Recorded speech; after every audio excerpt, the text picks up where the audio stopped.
Okay, so we're on, oh, you're gonna be in it. Okay, so we're on slide number 22. 1 second.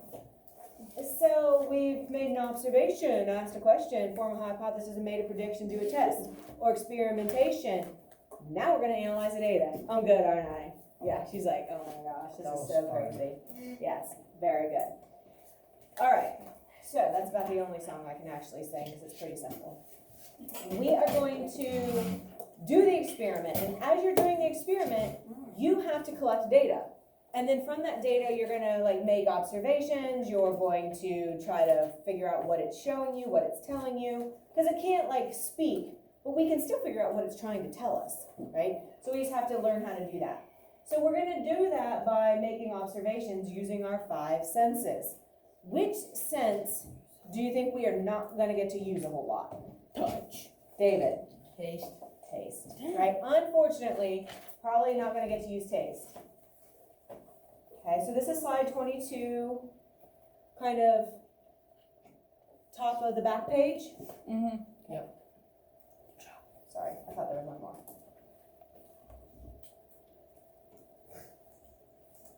Okay? Mm-hmm. So we have to record things. We have to save the information so that we can use it again later. A lot of times this is going to be a written record. Sometimes it will be an audio record, sometimes a video record of what you did. I have Post-its all over everything.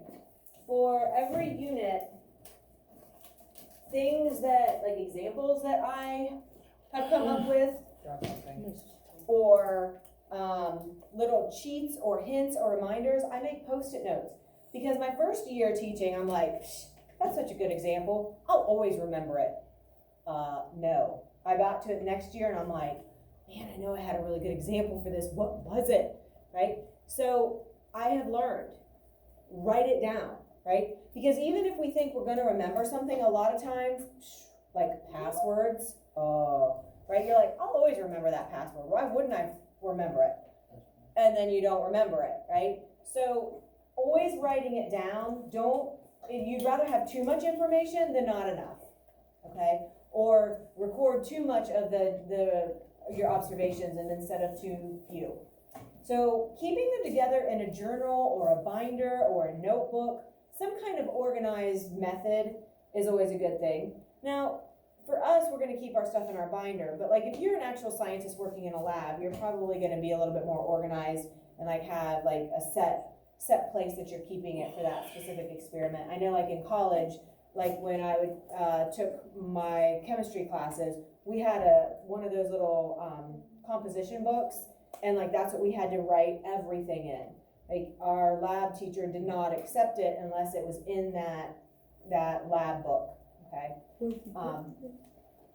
So you have to be careful and think about, okay, is this experiment being fair and honest? And we call that being ethical. You can't just change the results to match what you thought was going to happen. You can't tweak it so that it matches your prediction and your hypothesis. If you're going to do that, don't even bother to do the experiment. Just lie and say you did it and that you got the results that you think you're going to get. Which don't actually do that either. Dang. Right? So what's the point of doing all these steps and doing all of it if you're just going to lie about the results anyways? Nobody really cares if you're right or wrong. We care about what you actually learn. Okay, so just keep that in mind. Lying about it just basically makes all of your work a total waste of time. Oh. Or as you're doing the results, so let's say with the bouncy balls, say you predict that the big bouncy ball is going to bounce higher. So when you're dropping the bouncy balls, with the big one, you're like, wham, and you throw it down. And the small one, you just release it. Well, obviously, if you're adding some extra force, instead of just letting gravity go, you're influencing the results. In your mind, you wanted the big one to bounce higher, so you influenced it. You cheated, basically. You threw that one down and then just released the small one. Like, that's not right. That's not what the procedure said to do, right? So you can't even tweak it to try to fit it. And sometimes it's hard because us as humans, we like to be right, okay? So just be careful not Huh. to influence the results in an unfair way. Analyze.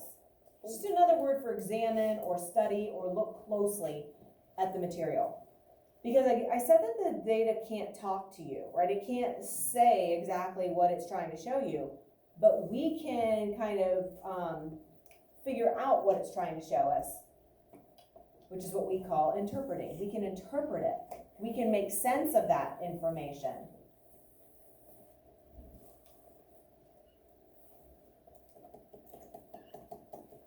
If we create tables, charts, graphs, all of those things help take random data and put it in a nice organized way. Is there another one? Yeah. These are going to help us to notice trends, to find patterns, and then it just makes that interpreting a lot easier.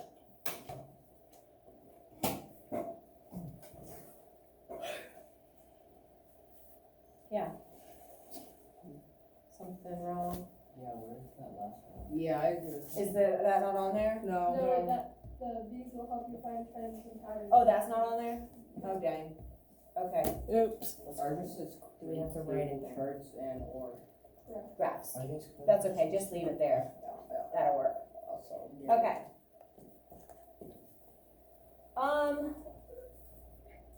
Let's stop there. We'll stop there. So we've got a few.